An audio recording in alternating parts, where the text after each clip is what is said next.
Welcome back. In this video I'm going to talk to you about the Aries Ingress chart for 2021.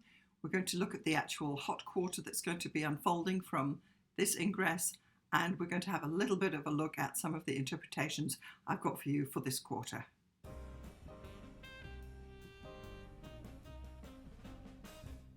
So this time we're going to be looking at the Aries Ingress chart. This will be the chart that I'm going to be showing you here. It's actually occurring on the 19th or 20th of March, depending where you are in the world in 2021. And typically I don't usually do forecasting or horoscope readings here, but I thought this quarter I would because a lot of people have been asking for it. Generally we do teaching, but anyway, let's get on with it. So basically in astrology, when you refer to an ingress chart, you're talking about the sun's ingress into one of the signs. And if we are talking about the Aries ingress chart, we are talking about when the sun enters Aries. Now this is an important time of the year. It's usually around March 21st. This year it's 19th to 20th. This is the beginning of the zodiac, because as the sun enters Aries, it's crossing the celestial equator, moving north and entering the first sign of the zodiac. So if you're in the northern hemisphere, which we're here in Canada, we're going into spring. And of course, if you're in the southern hemisphere, Johannesburg or wherever, you're going to be going into autumn. But when we refer to ingress charts, they're very often used globally to give a general view about what's going on, and particularly the Aries ingress chart, because it will show, because it's such a powerful chart, it can show the global effects for the next year at least, and certainly for the next quarter. So each of the quarters of the years astrologically are broken down when the sun enters the cardinal signs. So the sun is going into Aries, and this chart will stay in position until the sun enters Cancer, which will be around June 21st. And in general parlance, this is referred to as the Equinox chart, equal day, equal night. And it's where the sun is actually crossing that celestial equator, so it has no declination whatsoever. If you want to know more about declination, I'll put a link to a video about that here. So as always, when you're working with astrology, I would go in first to find the balances, and that is any emphasis or weaknesses within the chart. And I tend to discard weaknesses and only focus on the strengths. When we're considering balances, we're only looking at the 7 visible planets. That's from the Sun to Saturn. So the first thing we're going to look at is the polarity, and there are 5 planets in the positive polarity, therefore only 2 in the passive polarity. So what this means is this is an energizing, outgoing, extroverted type chart. It's action-oriented, and the general tone, the broadest tone and the broadest stroke, which is polarity, shows positivity and buoyancy. Looking then at the modes, we have an emphasis in the mutable mode. We've got 4 planets out of the 7 in the mutable mode, so there is a slight emphasis there. Giving mutability gives flexibility. It gives an ability to chop and change direction, so we're not forced down one channel. You are actually able to make course adjustments during the course of this period that we're talking about, which is the 3 months. When we look at the element emphasis, there are 4 planets in air out of the 7. This is a strong indication that the air element will be predominant during this quarter, and the air element is all about thinking and analyzing and using your mind, lateral thinking and having concepts and dealing with intellectual matters. So a lot of thought will go into what's going to go down in the next quarter, and that's generally the tone of the elemental emphasis for this chart. Let's have a look now at some planetary emphasis. Clearly on an Aries ingress chart, the sun will be in Aries. It's dynamic, it's a fire sign. The sun is well placed in Aries, it's in its sign of exaltation. This means that it is a welcome guest. It can burn well, it can get its message across. Everything is being almost fired up, if you will, and it would be a great time to start some projects or get something done during this time period. This sun position will create initiatives for those who are open to them. The sun is conjoined Venus and Pisces, which is her sign of exaltation as well, so very well placed too, and this shows that this particular quarter will benefit women over men. The sun also sextiles Pluto in Capricorn still, obviously, attracting the urge for everyone to go deeper and tap into hidden talents. This is where you can go a little deeper, do a little more research, get to the bottom of things, really understand the situations that you're in, or the relationships you're in, or the business you're in. It's a time to go deeper and explore hidden depths. And on a general stroke, we also have that Mercury is squaring Mars. Now, this can be a challenge because you get verbal aggression coming through. People will be forceful with their ideas, and it could be you trying to push your opinions and thoughts and ideas on other. Almost propaganda is a word that comes to mind. So not only are you likely to be shoving your opinions down people's throats, but you will be on the receiving end of strong opinion that may or may not hold water. So one needs to just take a breath with these things and not react automatically. If you feel the urge to respond to some email or something, don't. Leave it till the next day and let the situation cool, because Mars is firing up Mercury for quick and sometimes abrasive attitude of responses that we don't really want to do. If you want to win this game this quarter, you need to keep a cool head and not let that Mars energy just burn through your relationships. So let's have a look at the love life. So Venus is conjoined Neptune. So Venus is the planet of love. It's conjoined the planet of misunderstanding. So what is this telling us? That there will be misunderstandings where romance is concerned. So if you are single and maybe you meet someone you think, maybe, and you're not really paying attention, you are going to let them slip through your fingers because Neptune will just let them disperse. So it is important to this period, again, to step back and realize what's going on around you. You don't want to let love opportunities to disappear because, they don't come along every day. If you are in a committed relationship already, the misunderstandings will continue, that you will perhaps not be actually listening to what your partner is saying and you're going to miss something. Now, this doesn't really matter if it's just day-to-day stuff that you missed taking the dog to the vet or something.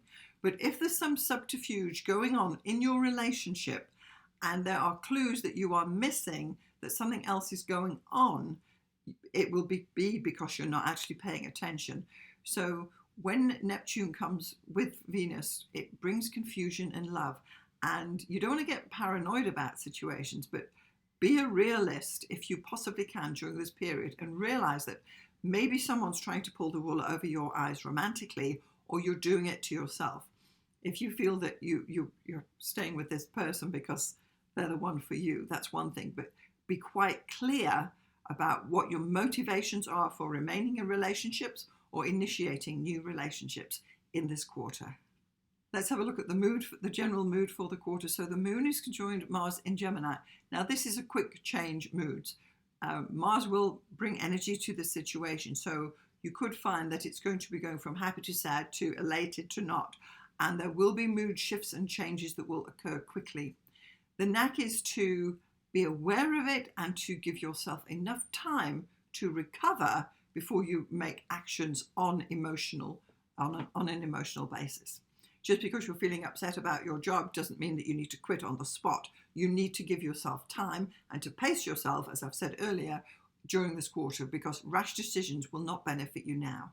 So the moon is actually trining Jupiter and Saturn as well. So this actually brings a bit of give and take to knee-jerk reactions.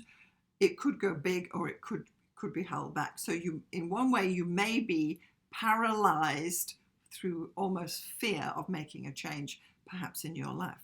Say, for instance, you are thinking of changing your job. This is always a big thing that crops up. And people say it's a difficult period. We're still in lockdown in many places.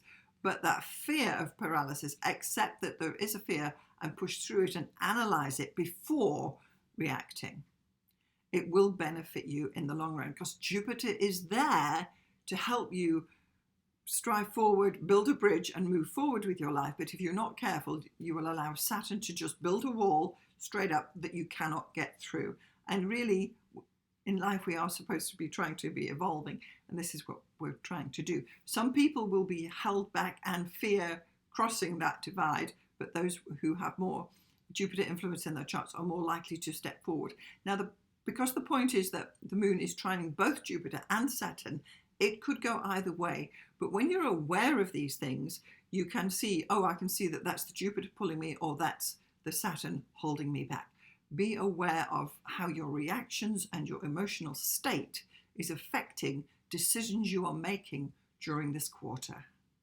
And that's not all. Of course, the moon is now squaring Neptune, which we've spoken about already. This is the planet adding confusion, not necessarily you don't have the full picture. It's like you're looking out through a foggy window. You can see there's something out there, but you're not quite seeing the full picture. So again, try and engage your mind to overcome emotional reactions and responses so that you are actually thinking things through before just going with your gut. That would be my recommendation during this quarter. Let's talk about money. Why not? So the two money planets are Venus and Pluto. They are well placed together. They are sextile each other. This means they are supporting each other, but it's lying, in a way, the aspect is they're just lying there. You have to take action regarding this. So if you are going along financially and everything's smooth, things will remain the same. This is a period where the markets are likely to hold steady, if not creep up a bit. There's not necessarily danger within the market.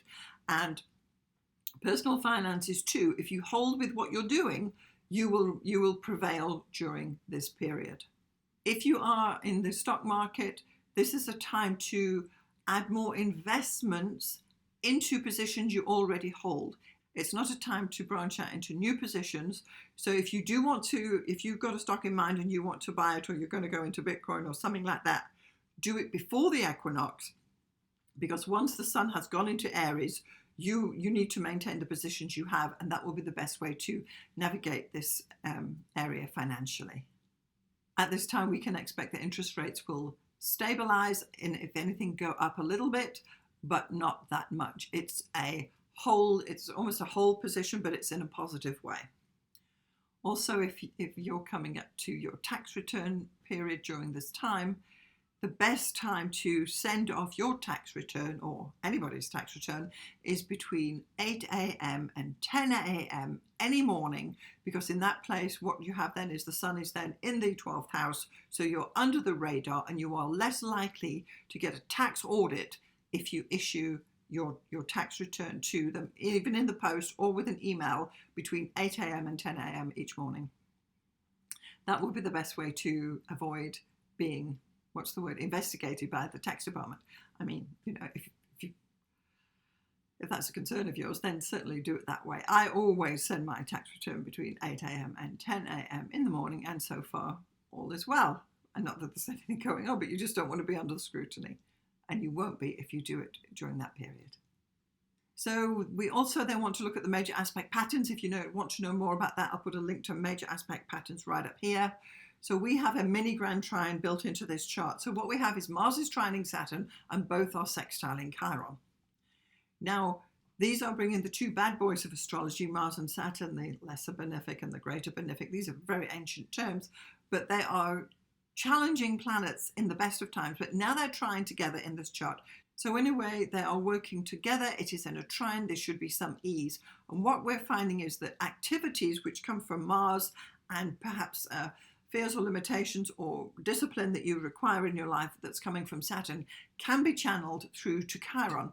Now, Chiron's one of those planets in astrology that is actually technically not a planet. NASA says it's a comet, but we, as astrologers, we accept it as a planet. It does not rule a sign, but it's there. So it's known as the wounded healer, which is, in a way, a good and a bad kind of combination keywords for this planet. So what is likely to occur is, because Chiron in a chart shows where a guide or a guru can appear. Now, there are many ways that this could manifest within your chart. If you are seeking a financial advisor, as I was talking about tax, it is likely to be that person. If you are seeking a physical, a gym person? No, a personal trainer, because Mars is now involved, this would be a good time to channel all of this energy towards that, to actually get some guidance to build something. Perhaps you're in college and you've got a couple of professors or something, they would be represented by Chiron. Anyone, or even someone leading your church, anyone who is actually a guide but that doesn't have authority over you, will be represented by Chiron. So because it's a mini grand trine, there's only soft aspects. It's quite a good little major aspect pattern to have. But what it's telling us is that if you have the slightest idea of whatever you're doing that you're not quite sure, you need to call in the experts. This is what this actual major aspect pattern is saying. So even if you think, oh, I can fix the leaking roof, and you get the ladder out, really you'd be better off calling in the experts, getting a guide, getting some better advice. And that's the nature of this particular major aspect pattern at the moment. Because I'm talking of an Ingress chart, it's a global thing what we're talking about, but it is the trend for the quarter that advice ought to be sought if at all possible. So my advice to you, coming from the Chiron side, would be to, if you have any hesitation whatsoever in what you're doing, get advice. If you need styling advice, financial advice, educational advice, or anything like health advice, certainly don't hesitate. Mars and Saturn will support and charge that energy through to the Chiron. So that is what I would recommend during this quarter.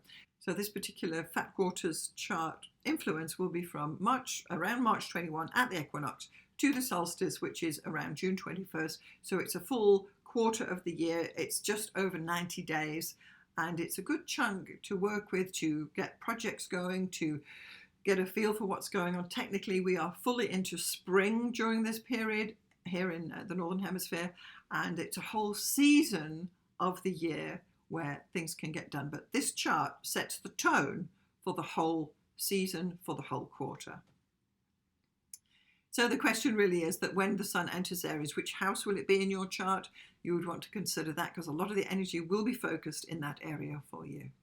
If you enjoyed this video, give me a like and consider subscribing. I'm Alison Price. Thank you so much for watching. I'll see you next time.